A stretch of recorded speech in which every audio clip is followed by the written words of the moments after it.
Akhirnya pulang dari rumah sakit bersalin kemarin pasca melahirkan, Raffi Ahmad dan Nagita Slavina ternyata belum juga memperlihatkan wajah sang buah hati kepada publik. Terlihat digendong oleh Ibu Rita, ibunda Nagita Slavina saat keluar dari rumah sakit, wajah sang anak ditutup selimut agar tak mendapat sorotan dari kamera para awak media. Sebelumnya saat bersama Gigi tampil bicara, Raffi dan Gigi memang mengakui tak bisa memperlihatkan wajah sang anak saat ini lantaran kondisi sang bayi yang kulitnya masih kemerah-merahan bercampur kuning.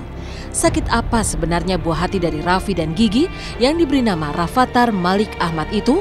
Benarkah karena iba pada kondisi sang anak, Raffi dan Gigi baru berencana untuk memperkenalkan Rafathar Malik Ahmad 1 minggu ke depan?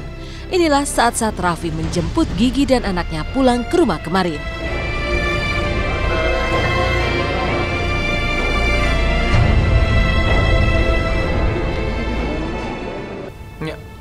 Pulang hari ini, alhamdulillah boleh pulang. Cuman kita tadinya juga karena ASI ya. Kemarin sempat kuning ya Dokter Yoso, tapi kan hari ini belum tahu tadi baru. Baik. Makanya tadi rencana mau pulang antara hari ini dan besok. Karena kemarin tuh sempat kuning, tapi kata dokter ya wajar kalau memang dikasih ASI pasti akan kuning. Tapi kan dilihat ternyata semuanya normal. Alhamdulillah hari ini boleh pulang.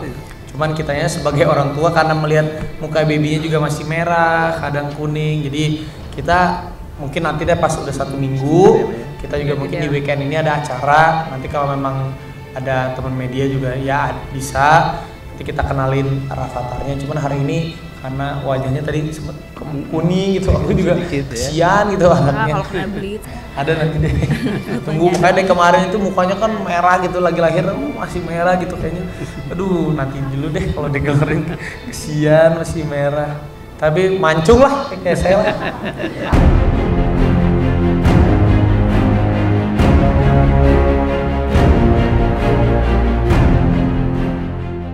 Saat detik-detik persalinan Raffi dan Gigi memang mengalami pergulatan yang hebat.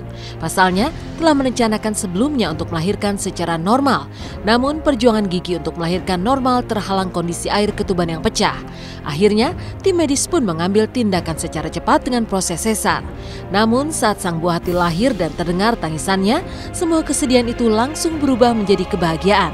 Raffi sendiri memaknai jam-jam menegangkan selama proses persalinan itu sebagai pelajaran untuk lebih sayang pada istri tercinta yang telah berjuang antara hidup dan mati untuk melahirkan sang buah hati tercinta. Cuma setelah lewat tengah malam, paginya itu kira-kira sudah hampir 20 jam, itu tiba-tiba ketubannya pecah. Jadi sampai sebelum ketuban pecah, kondisi bayi oke. Bagus, kondisi ibu juga oke. Begitu ketubannya pecah, kondisi bayi kita monitor dengan alat kardiotomografi masih bagus, tapi aliran darah ke bayi mulai terganggu. Perasaannya waktu itu sih kan pagi-pagi ya dok ya, habis kan pecah ketuban pagi subuh, terus langsung di CTG sama dokter, terus kayaknya suster udah kayaknya kusak-kusak tapi kayaknya nggak mau ngomong gitu, kayaknya ada apa gitu tapi nggak mau ngomong gitu. Jadi kita tapi ya karena udah kesakitan banget jadinya udah nggak mikirin gitu mau ngomong apa, tapi kok ini kenapa gitu. Terus dokter datang udah nggak bisa ngomongnya juga udah pokoknya nggak pakai kompromi, udah pokoknya harus disesar gitu saat itu juga. Pada waktu itu karena aku memang takutan aku tuh satu gitu, aku takut dioperasi, takut disesar gitu. Jadi cuma mau normal waktu itu bilangnya dok ya, nggak mau yang lain pokoknya dok. Aku takut kalau dia harus di black gitu. Pada waktu itu sih kata dokter ini kasihan bayinya kalau misalnya kalau harus nunggu normal. Dokter keluar baru habis itu nangis. Karena aku tuh kan kita sebagai laki-laki biasanya mikir udahlah perempuan lahirannya sendiri. Tapi karena akunya ada di sana nungguin hampir 20 jam dari kontraksi pembukaan 1 sampai pembukaan 3, 20 jam itu ngerasain dia sakit, ngelihat dia sakit, apalagi ngelihat aku masuk ke dalam juga, ngelihat dia istilahnya perutnya di odel-odel gitu. Jadi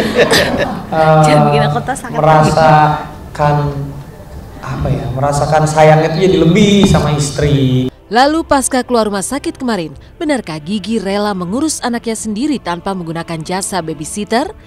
Bukankah Raffi yang dihimpit jadwal kerja yang padat akan sering meninggalkannya sendirian di apartemen sebagai tempat tinggal sementara Raffi dan keluarga? Kita tinggal kayaknya mungkin di apartemen dulu, karena di rumah yang di Andara itu di depannya lagi dibangun jalan tol, jadi debunya terlalu cukup banyak. Jadi karena untuk bayi kita pilih di apartemen supaya juga dekat sama ada Mama Rita juga, karena kan saya juga pasti lebih sibuk banyak kerja, dan Gigi itu pengennya tanpa babysitter, pengennya Gigi itu merasakan dia sendiri deh gitu, dia yang ngurusin semua sendiri. Jadi memang jadi di apartemen supaya dekat sama Rita, paling dibantu sama neneknya. Ya rencananya sih insya Allah maunya ngurusin sendiri, nggak ada babysitter. Jadi karena masih ada Mama Rita, ada Mama Ami, terus di rumah juga ada yang bantuin. Jadi insya Allah ya lebih dekat lah sama anaknya, insya Allah. Jika Raffi dan Gigi bahagia menyambut lahirnya sang buah hati, seperti apa bahagianya Syahrini ketika menyambut Das Berlin, teman dekatnya?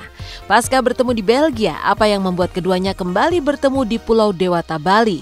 Benarkah ada hubungan spesial di antara mereka?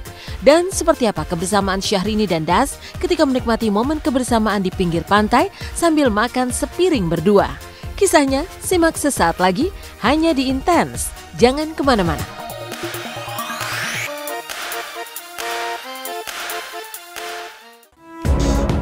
Selamat pagi pemirsa, bersama saya Nika Kusmarini akan hadir menemani Anda.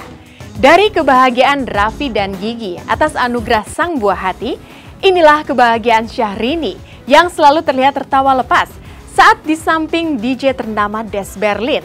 Sempat bertemu di Belgia dan Belanda, mereka bertemu lagi di Pulau Dewata, Bali. Lantas seperti apa kebersamaan Syahrini dan Das ketika menikmati acara barbeque dan makan sepiring berdua? Benarkah mereka lebih dari sekedar sahabat? Benarkah pula Syahrini yang membuat Das mulai belajar bahasa Indonesia dan menyukai masakan Indonesia?